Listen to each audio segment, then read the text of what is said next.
Henry fort car உற்பத்தியிலே முடிசூடா மன்னராக விளங்கியவர். அதே நேரத்தில் பொது நலனத்திற்காகவும் ஏழை எளிய மக்களுக்காகவும் தன்னுடைய வருமானத்தின் பெரும் பகுதியை செலவழித்தவர். இவர் ஒரு முறை தன்னுடைய விடுமுறையை கழிப்பதற்காக அயர்லாந்து நாட்டினுடைய தலைநகரான டப்ளினுக்கு சென்றிருந்தார். இவர் அங்கு வந்திருக்கிறார் என்பதை கேள்விப்பட்ட அந்த நாட்டில் இருந்த ஒரு அனாதை மடத்தினுடைய நிர்வாகி இவரை அணுகி எங்களுடைய அனாதை மடத்திற்கு ஏதாவது நன்கொடை தருமாறு இவரிடம் கேட்டுக்கொண்டார். அந்த மடத்தை பற்றிய செய்திகளை கேட்டறிந்த பின்பு ஃபோர்ட் அவர்கள் $2000 காசோலையை அந்த நிர்வாகியிடம் கொடுத்தார். அடுத்த நாள் செய்தித்தாளிலே இவ்வாறு செய்தி வருகிறது: ஹென்றி ஃபோர்ட் அவர்கள் ஒரு அனாதை மடத்திற்கு $20,000 நன்கொடையாக வழங்கியிருக்கிறார் என்ற ஒரு தவறான செய்தி வருகிறது. இதை பார்த்த அந்த மடத்தினுடைய நிர்வாகி ஃபோர்ட் அவர்களை தொலைபேசியில் தொடர்பு கொண்டு தவறான செய்தி வந்துவிட்டது, எனவே மன்னித்து கொள்ளுங்கள் என்று அவரிடம் மன்னிப்பு கேட்டார். அப்பொழுது ஃபோர்ட் அவர்கள், பரவாயில்லை, செய்தி வந்ததாகவே இருக்கட்டும், நாளைக்கு என்னை நேரில் சந்தித்து $18,000 அந்த காசோலையை நீங்கள் பெற்றுக்கொள்ளுங்கள் என்று அந்த நிர்வாகியிடம் இவர் கூறினாராம். இயேசுவில் பிரியமான சகோதர சகோதரிகளே, புனித ஆரோக்கியனுடைய அன்பு பக்தர்களே, தாராள மனம் படைத்தவர்கள், பிறருக்கு உதவி செய்யக்கூடியவர்கள் இன்றும் இருந்து கொண்டுதான் இருக்கிறார்கள் என்பதற்கு ஹென்றி ஃபோர்ட் ஒரு மிகச்சிறந்த முன் உதாரணமாக திகழ்கிறார்.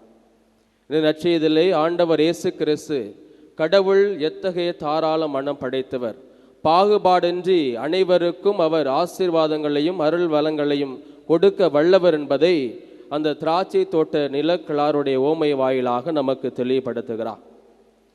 கூலி வேலை செய்து அன்றாட வாழ்க்கை நடத்துகிறவர்களுக்கும் அதே வேளையிலே மாதாந்திர கூலி பெறுபவர்களுக்கும் மிகப்பெரிய வித்தியாசம் உண்டு. கூலி வேலை செய்பவர்கள் அன்றைக்கு அவர்கள் வேலைக்கு சென்றால்தான் அவருடைய பசியானது தீர்க்கப்படும். ஆண்டவர் இயேசு கிறிஸ்து வாழ்ந்த அந்த காலகட்டத்திலே இந்த பாலஸ்தீன பகுதியிலே கூலி வேலை செய்பவர்கள் அதிகமாக இருந்தார்கள். பெரும்பாலானவர்கள் நாள்தோறும் கூலி வேலைக்கு சென்று அதன் மூலமாக தங்களுக்கு கிடைக்கிற வருமானத்தை வைத்து தங்களுடைய வாழ்க்கையை, தங்களுடைய உணவுக்கு தேவையான பொருட்களை அவர்கள் வாங்கி வந்தார்கள். எனவே இத்தகைய ஒரு சூழ்நிலை தான் இன்றைய ஊமையானது ஆண்டவர் இயேசு கிறிஸ்து நமக்கு எடுத்துரைக்கிறார். கூலி வேலை செய்பவர்கள் அன்றைக்கு சென்றால்தான் பசி. இன்றைக்கும் நாம் நம்முடைய நாட்டிலே மிகப்பெரிய நகரங்களிலே இத்தகைய ஒரு சூழ்நிலையை பார்க்கலாம். குறிப்பாக மும்பை, சென்னை போன்ற நகரங்களிலே அதிகாலையிலே மக்கள் ஒரு குறிப்பிட்ட இடத்திலே கூடியிருப்பார்கள். அங்கே வேலைக்கு தேவையானவர்கள் வந்து அவர்களை தங்களுடைய தோட்டத்திற்கோ அல்லது இதர பணிகளுக்கு அழைத்து சென்று அவர்களுக்கு தேவையான கூலியை கொடுத்து அனுப்புவார்கள். நானும் இதை கண்கூடாக சென்னை நகரிலே ஒரு சில இடங்களிலே பார்த்திருக்கிறேன். எனவே இத்தகைய ஒரு சூழ்நிலை தான் அந்த நிலக்கிழார் அவர்கள் அதிகாலையிலே சந்தை வெளிக்கு வருகிறார். அங்கே தன்னுடைய தோட்டத்திற்கு வேலைக்கு தேவையான வேலையாட்களை ஒரு தெனாரியம் கூலி என்று பேசி அவர்களை தன்னுடைய தோட்டத்திற்கு அனுப்புகிறார். அதே போல காலை 9 மணிக்கும் பிற்பகல் மற்றும் மாலை வேளையிலும் அவர் வந்து பார்க்கிறார். அங்கே வேலையின்றி இருக்கக்கூடிய அனைவரையும் தன்னுடைய தோட்டத்திற்கு வேலை செய்யுமாறு அவர்களை அழைத்து சொல்கிறார். அவர்களுக்கு தகுந்த கூலி தருவதாக அவர்களிடம் ஒப்புதல் தெரிவிக்கிறார். அவர்களும் அங்கே செல்கிறார்கள், வேலை செய்கிறார்கள், நாள் முழுவதும் உழைக்கிறார்கள். அதே போல மாலை வேலையிலே சென்றவர்களும் 1 மணி நேரம் உழைக்கிறார்கள். கூலி கொடுக்க வேண்டிய நேரம் வருகின்ற பொழுது அனைவருக்கும் அந்த திராட்சை தோட்ட உரிமையாளர் ஒரு தெனாரியம் கூலியை கொடுக்கிறார். அப்பொழுது மற்றவர்கள் பொறாமைப்படுகிறார்கள், தங்களுக்கு நிறைய கிடைக்க வேண்டும், நாங்கள் காலையிலிருந்து மாலை வரை இந்த தோட்டத்திலே வெயிலின் பழுவை தாங்கி வேலை செய்து கொண்டிருக்கிறோம், ஆனால் எங்களை இவர்களோடு ஒப்பிட்டு விட்டீரே, எங்களுக்கும் ஒரு தெனாரியம் கூலியை கொடுத்து விட்டீரே என்று அவர்கள் அந்த நிலக்கிழாருக்கு எதிராக முணுமுணுக்கிறார்கள். நாமும் இந்த நிகழ்ச்சியை பார்க்கின்ற பொழுது அந்த நிலக்கிழார் ஏதோ அநீதி செய்விட்டதாக எண்ணலாம், ஆனால் அவர் அநீதி செய்யவில்லை. அவர்களுக்கு ஒரு தெனாரியம் கூலி என்று ஒத்துக்கொண்டுதான் அவர்களை தன்னுடைய திராட்சை தோட்டத்திற்கு அவர் அனுப்பினார். எனவே அவர்களுக்குரிய கூலியை அவர் கொடுத்து விட்டார். பின்பு வந்தவர்களுக்கு கொடுக்க வேண்டியது அவருடைய அந்த தாராள குணம். இதுதான் கடவுளுடைய நீதி. கடவுள் பாகுபாடு பார்ப்பது கிடையாது, எல்லோருக்கும் எல்லாம் சமமாக கிடைக்க வேண்டும் என்று எண்ணுபவர். எனவே கடவுளுடைய பார்வையில் இது அநீதி கிடையாது.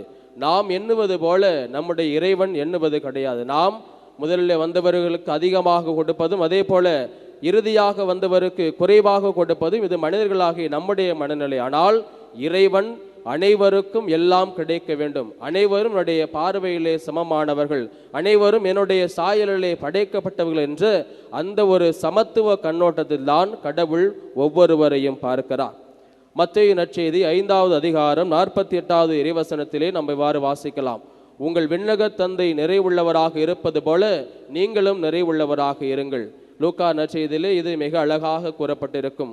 உங்கள் விண்ணக தந்தை இரக்கமுள்ளவராக இருப்பது போல நீங்களும் இரக்கமுள்ளவர்களாக இருங்கள். விண்ணக தந்தை இரக்கமுள்ளவர், அவர் தாராள மனம் படைத்தவர். அந்த இரக்கத்தின் வெளிப்பாடாக தான் ஆண்டவர் இயேசு கிறிஸ்து இந்த உலகத்திற்கு வந்தார். விண்ணக தந்தையினுடைய அந்த அன்பை தன்னுடைய வார்த்தையாலும் வாழ்க்கையாலும் தன்னுடைய செயல்பாடுகள் மூலமாக இந்த உலகத்திலே அவர் வெளிப்படுத்தினவே அவருடைய சாயலிலே படைக்கப்பட்ட நாமும் அந்த விண்ணக தந்தையினுடைய இரக்கத்தை பிரதிபலிப்பவர்களாக, அந்த விண்ணக தந்தையினுடைய தாராள உள்ளத்தை பிரதிபலிப்பவர்களாக வாழ வேண்டும் என்பதற்கு நமக்கு அழைப்பு கொடுக்கிறார்.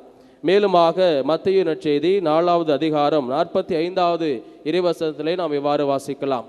கடவுள் நல்லோர் மேலும் தீயோர் மேலும் மழை பெய்ய செய்கிறார், நேர்மையுள்ளோர் மேலும் நேர்மையற்றோர் மேலும் கதிரவனை உதித்தல செய்கிறார் என்று வாசிக்கிறோம். ஆக கடவுள் எந்த ஒரு பாகுபாடும் பார்ப்பது கிடையாது. எல்லோரையும் அவர் சமமாகத்தான் பார்க்கிறார்.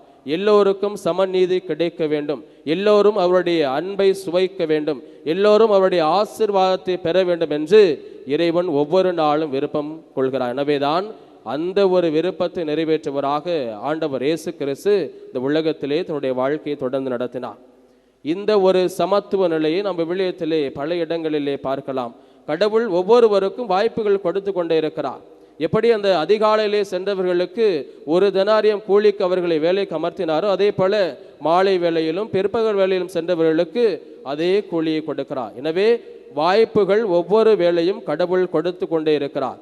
அவர்களுக்கு வாய்ப்பு கிடைத்தது பிற்பகல் வேலை, மாலை வேலை, அதே போல காலை 9 மணி. ஆக தங்களுக்கு கிடைத்த அந்த வாய்ப்புகளை அவர்கள் பற்றி கொண்டார்கள், அதை அவர்கள் பயன்படுத்தி கொண்டார்கள். எனவேதான் அன்றைக்கு தேவையான அந்த கூலியை அவர்கள் பெறுகிறார்கள்.